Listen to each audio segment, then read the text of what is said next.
بسم الله الرحمن الرحيم الحمد لله رب العالمين والصلاة والسلام على أشرف المرسلين سيدنا محمد وعلى آله وصحبه وسلم. السلام عليكم ورحمة الله وبركاته. دمان أمة الصومالية دي أمة مسلم كمل كسود جوكتان رمضان كريم. إلهي أعماشا هنجا أقبله وحربا ما أنت عن شركة جرايدو قبنا إن آن سيدا أن كوضا هورها إنه أسبوعية دي يبليه لصور عفي يمالمه وجدا بيبا waxaa dood aad u adag ka taagneed doorashada dalka doodaas oo gaartay heer in magaalada Muqdisho qax iyo dhibaato iyo colaad ay isku badasho.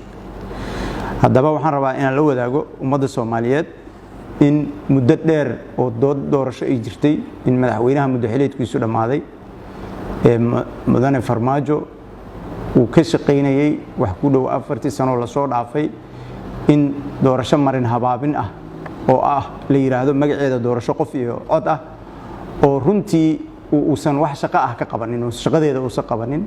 Doorashada qof iyo codka waxay u baahan tahay arrimo amni, waxay u baahan tahay registration, waxay u baahan tahay tirakoob, waxay u baahan tahay heshiis siyaasadeed. Intiba midna asagoo ka shaqeynin ayuu madaxweynaha muddaxileedkiisu dhamaaday oo ummadda ugu sheekeyn jiray waxaan qaban doonaa doorasho qof iyo cod ah. markii ay soo dhamaatay oo ay cadaatay in muddaxileedkina dhamaanayo ayaa dawlad goboleedyadu waxay ku qanciyeen ugana gar heleen in la qabto doorasho dadban. doorashadii dadbaneed ayuu madaxweynihii muddaxileedkiisu dhamaaday aad iyo aad isaga daba wareejiyay wuxuuna geliyay ila meeraysan dheer oo soo gaartay ilaa maanta. sida aan ka wada warhayno baarlamaanka jamhuuriyadda federaalka Soomaaliya wuxuu ku ekaa muddaxileedkiisii 27 December halka madaxweynaha waqtigiisu uu dhamaaday 7 Febraayo.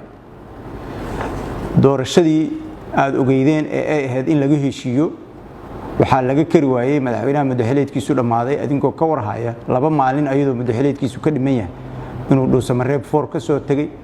waxaad kaloo ka warhaynaa ummadda Soomaaliyeed dhammaanteed ay ka warhaysaa in uu afisyoone teendhada uga kacay ayadoo shirki la fadhiyana uu shir jaraa'id qabtay wasiirkiisa warfaafinta oo uu leeyahay shirkii waa fashilmay.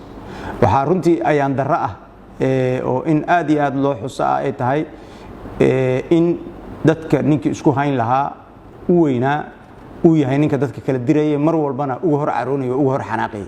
shirkii dhuusamareeb asaga ayaa ka soo baxay, shirkii afisyoonana asaga ayaa ka soo baxay ayada oo la fadhiyo.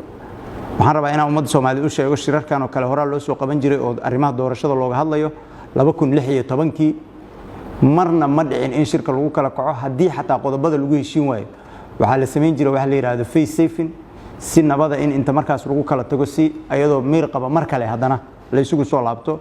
intaasi waa uu ku fashilmay madaxweynaha waqtigiisu dhamaaday.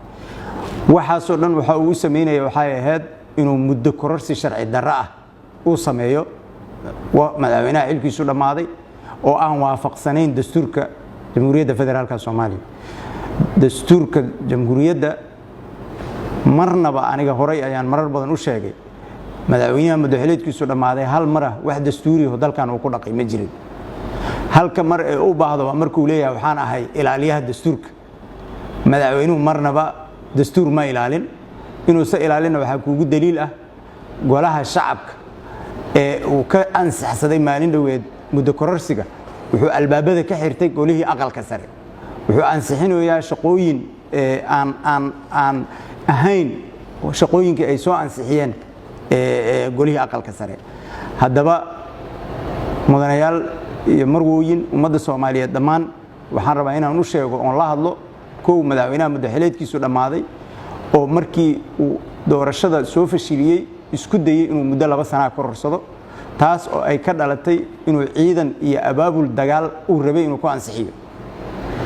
waxaa ka hor yimid ummadda Soomaaliyeed dhammaan horay waxaa shalay ilaahay mahadiisa oo ka hor yimid oo aan u mahad celinaynaa dawlad goboleedyada Galmudug, Hirshabeelle iyo ra'iisul wasaaraha. Soomaalidu waxay tiraahdaa wadar iyo waaxid yaa waalan. dabcan waaxid ayaa waalan. madaxweynaha muddaxileedkiisu dhamaaday hadda kaligiis ayuu taagan yahay. 5 dawlad goboleed, ra'iisul wasaarihii, murashaxiintii, ummadda Soomaaliyeed dhammaan dhinac kale ayay jiraan. waxaan rabaa marka inaan la hadlo mar walba oo maqashaan madaxweynaha muddaxileedkiisu dhamaaday wuxuu ka hadlaa baarlamaanka ayaan ku laabanaya. taas oo marmarsiyo loogu qiildayaya in uu ka helo extensionkii beenta ahaa oo maalindhaweed u sacbiyeen oo ay u xalaaleeyeen. waxaan rabaa inaan la hadlo baarlamaanka. laba aqal ayuu leeyahay, golaha sare waa u mahad celinayaa, waa iska diideen muddo kororsiga farmaajo. laakiin golaha shacabka oo saaxiibkay Axmed Macalin Fiqi uu hadda ka hor u bixiyay golaha shacabka gudoomiye Mursal, ilaahay mahadiis hortiisaan hadda ka hor ka sheegay, haddana waa ugu celinaya. mudane gudoomiye, magaalada Muqdisho qaxi ka dhacay waxaa ka mas'uula adiga iyo madaxweynaha madaxweyneedkiisu dhammaaday. waxaa mas'uuliyaddaas idin la qaadanaya xildhibaanadii kontomeeyada ahay ee alalaasay.